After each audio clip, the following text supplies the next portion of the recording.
সংযুক্ত আরব আমিরাতের বিপক্ষে 2 ম্যাচের টি-20 সিরিজ খেলতে ইতিমধ্যে দেশ ছেড়েছে বাংলাদেশ ক্রিকেট দল। বাংলাদেশ ও সংযুক্ত আরব আমিরাতের মধ্যকার 2 ম্যাচ টি-20 সিরিজের প্রথমটি অনুষ্ঠিত হবে 17 মে। সিরিজের দ্বিতীয় ও শেষ টি-20 অনুষ্ঠিত হবে 19 মে। নানা পরিবর্তন নিয়ে সংযুক্ত আরব আমিরাত ও পাকিস্তানের বিপক্ষে টি-20 সিরিজের জন্য বাংলাদেশের স্কোয়াড ঘোষণা করা হয়েছে। বর্তমান স্কোয়াডে অধিনায়ক করা হয়েছে লিটন কুমার দাসকে।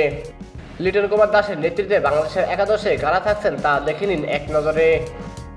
বাংলাদেশের একাদশের ওপেনিংয়ে থাকবেন যথারীতি তানজিদ হাসান তামিম। তানজিদ হাসান তামিমের সঙ্গে থাকছেন সৌম্য সরকার। তিনি থাকবেন অধিনায়ক লিটন কুমার দাস। এরপরে মিডল অর্ডারে থাকছেন সাবেক অধিনায়ক নাজমুল হোসেন শান্ত। নাজমুল হোসেন শান্তর সঙ্গে থাকছেন জাকের আলী অনিক ও তাওহিদ হৃদয়। স্পিনিং অলরাউন্ডার হিসেবে থাকছেন শেখ মেহেদী হাসান। একমাত্র লেগ স্পিনার হিসেবে রয়েছেন রিশাদ হোসেন। পেস বিভাগের নেতৃত্বে থাকছেন 3 জন।